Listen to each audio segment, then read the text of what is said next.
एक छोटा सा झोपड़ा जिसमें छत से पानी टपक रहा है। बाहर कड़कड़ाती ठंड है और ठंडी हवा भी चल रही है।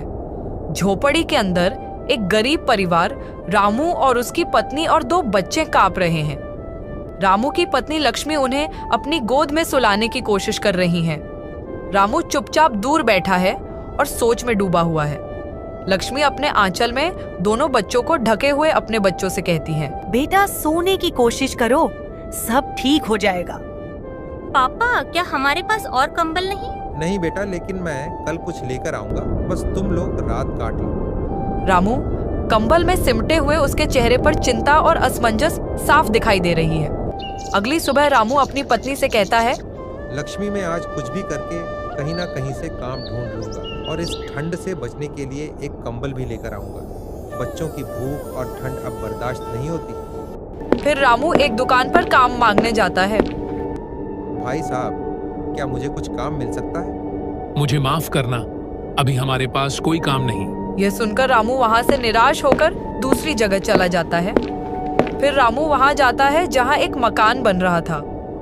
रामू वहां भी काम के लिए पूछता है, लेकिन वहां से भी निराशा हाथ लगती है, पर रामू हार नहीं मानता। और इसी तरह कई जगह रामू जाता है, पर रामू को कोई काम नहीं देता। फिर रामू थक हार कर एक मंदिर के पास बैठ जाता है। वहां उसे एक बूढ़ा आदमी देखता है।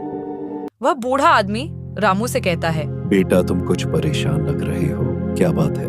बाबा, मेरे बच्चे ठंड और भूख से कांप रहे हैं। मेरे पास ना काम है और ना ही पैसे। बेटा तुम परेशान ना हो, यहाँ पास में एक समाज सेवा केंद्र है, वहाँ से तुम्हें कुछ मदद मिल सकती है।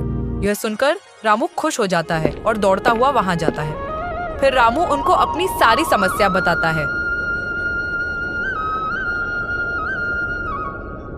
मेरे पास ना ही काम है और ना ही पैसे। अगर आप कुछ मदद कर दें तो बड़ी मेहरबानी होगी आपकी। वहाँ के लोग उसकी बात सुनकर मदद के लिए तैयार हो जाते हैं।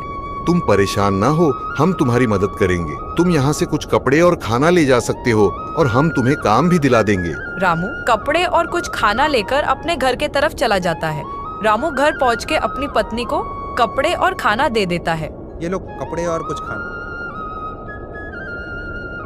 और अब तुम चिंता मत करो, अब सब ठीक हो जाएगा। मुझे काम भी मिल गया है।